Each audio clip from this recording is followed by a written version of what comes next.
nakakakuha. Ha? Hindi ka lang nakakuha? Kukuha kita ng kutsara? Yes. Kutsara.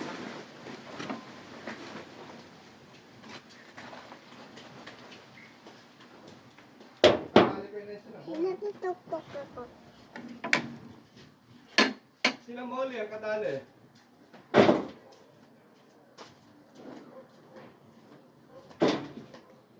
Ah, Thank you. dito mo, lagay mo dito. Thank you.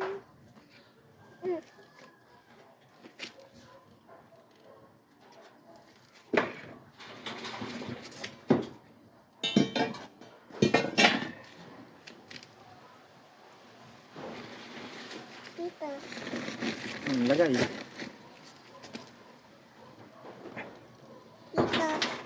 Yeah. Ay, inako po. Sinasakop kami ng mga daga. Dini sa likaw, dari napabayaan ko. Ay, ang lalaki ng butas din eh. Kita na agad din eh. Lusutan ng daga. Kahirap na rin dati ako pinasok mo sa loob ng bahay. Eh, yung mas mahirap nito, eh hindi naman mga pusa ang best friend ng mga dagang yan eh. Ang best friend ng mga yan, sadya ay ahas. Pagka maraming daga, eh, madalas, may ahas na nabisita at yan yung mga magkakatropa. Bukod sa mga pusang paali-aligid din eh. Eh baka mamaya eh, mausisi ari may ahas na di ating aaligin. Eh ako na may nakita din sa online na magandang pampalayas ng daga. Ayaw naman natin silang patayin at sila na may buhay din. Eh, ay tinan nyo ang daming tae din eh. Opo, talagang pinamugaran kami ng daga. Ay naman, ginawang CR ang aking manhole. Hindi naman makalusot doon ng tae. Kadami din ng daga. Eh minsan kami pinasok sa bahay, saktong may bisita ako. Naku po, eh dire-diretso sa loob at bukas ang pinto. Lakang isara mo, nakakaya sa bisita. Hindi, diretso sa loob. Wala akong choice. Eh, kakaawa din yung daga, eh, napatay natin. Ang baho. Napakabaho nung daga. Kung saan magagaling. Ay, ko. Talagang arilusot ang longga ng daga. Mamaya ahas ang ating masagupa din eh. Mas magaling lang ayusin. Hindi ating lilinisin lahat ng magkaige. Hari minsan eh, pinasakan ko. Ito na nagalit. Pinasakan ko yung butas. Aba, ay makaisang linggo, waring ag-aga ng buhangin ay siya, nginatgat na. Siya. Sinimulan ko na aayusin ko muna at lilinisin. Wala pa akong panambak, adi tatanggalin muna natin ang mga pinagagagan. Ari yung inilatag ko yung pinagagagan, adi lilinisin muna natin. Aaligin natin ng ayos at haharangan natin yung lusutan ng mga dagang iyan para hindi na makaliban din eh. Adi tatanggalin ko lahat. Arit gawa ng ari eh, kumbaga yung gang pinagkibaan ng lumang bahay namin. Edi nakatambak din yung mga bataw. Edi kay tuwan-tuwa mga daga doon. Edi hinuhukay ko dari nung ginawa ang aking bahay, edi pinagdadala yung mga pinagbakbakan ng lumang bahay namin. Yan. Hindi ngayon eh, ang daming butas na pwede lusutan ng daga. Kaya tinatanggal ko muna yung mga batong malalaki. Okay, nakaabala pa din yun ng isang katotak na hantik. Ang tawag namin din yung hantik baga. Kaya pala minsan sa loob ng bahay meron. Para naman din may bahay din. Ay, ayaw ko naman patay. Naripede yung buhos sa namin na tubig eh. Patay lahat eh, ayaw ko. Ade, ginarne ko muna. Binayagyang ko muna ng ganyan. Tapos makaisang oras, ay saka kulit binalikan. Hinayaan ko muna silang umalis. Maghakot ng mga itlog-itlog nila. Tapos saka ko ulit inayos. Ay kalalaki ari kaya hantik baga ay ari pag nakakagat. Ay nakoy napakahapdi para kang pinaso. Kaya ang tawag namin din hantik baga. Ewan ko sa iba kung tawag din eh. Ay, ang dami.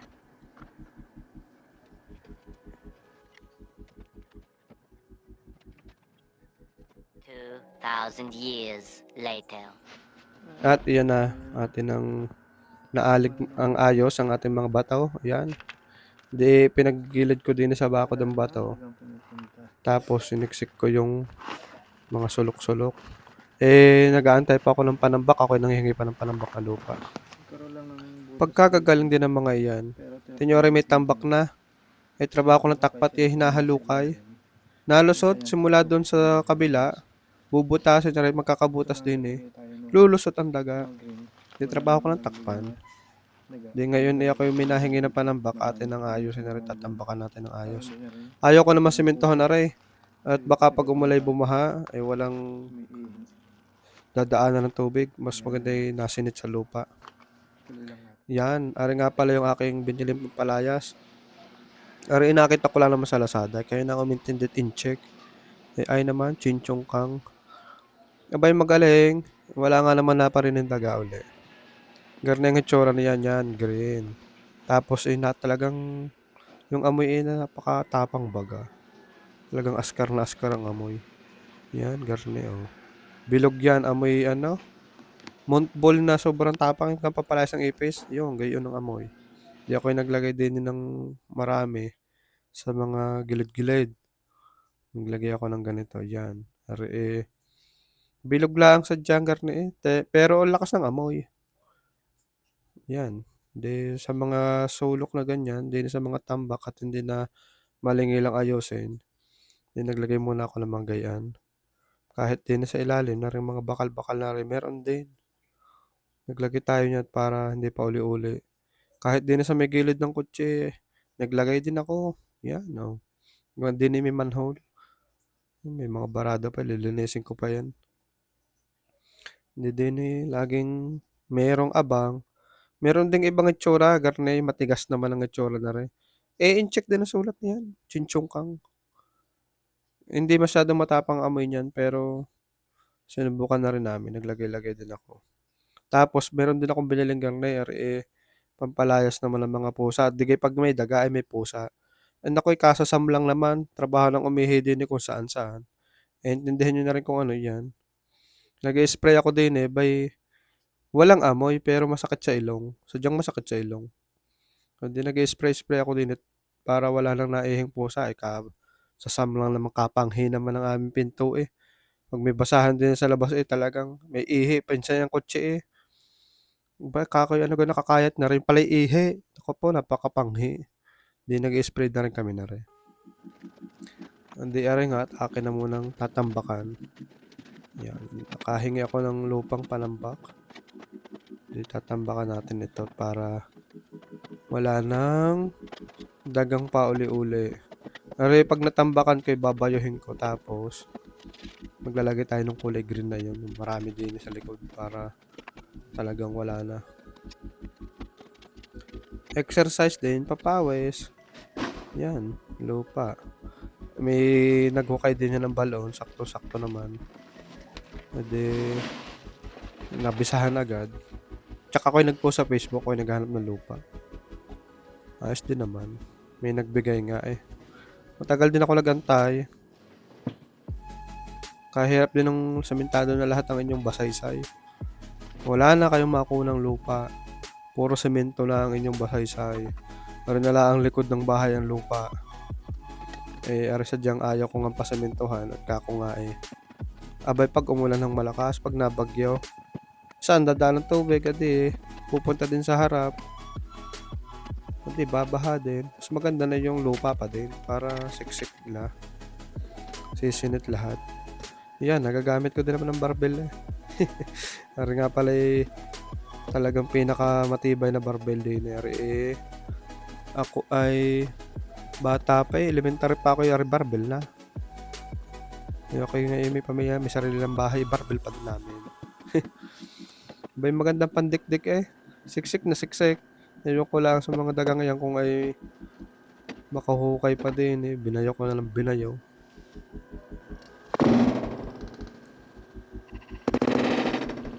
Napagod na.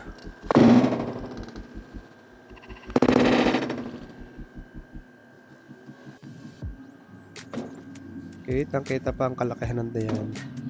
Yan, sige, bayaw. Ang pagod ko din Tuwing ginagawa ko pagtulog ng aking anak. Pero ako'y natsimpuhan din minsan ako'y naggagawa din eh. Hindi eh, naisama ko din ito eh.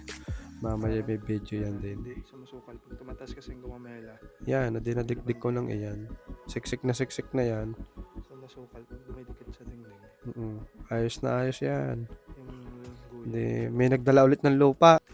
Hindi, yan. Nung may magdala ulit, pandis-dis nga naman ng bata. Oh. Hindi ka lang ako ha? Kukuha kita pagsara? Ako na may doon nagtatambak sa gilid ng mga inay at doon nilulusutan din ng daga. Hindi siya hinayaan ko na lang din na makikaw-kaw para safe. Hindi siya kumapano doon sa aking ginagawa. Naglagay din ako ng lupa din sa gilid niya. Oh. Lagay. Oh, siksik. Yan, pati ang aking inaanak kadali din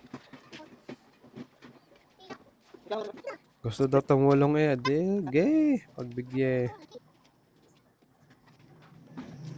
Kasi pag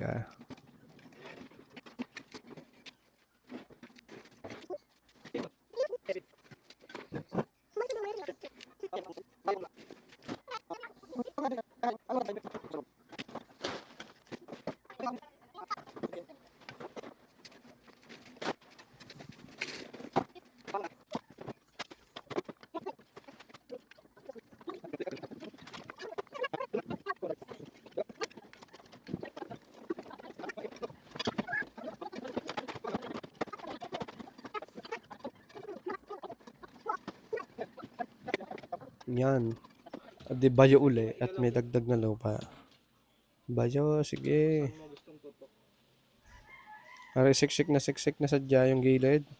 Yung may yerong yan. Ay, iwan ko lang kung mahukay pa ng mga daga yan.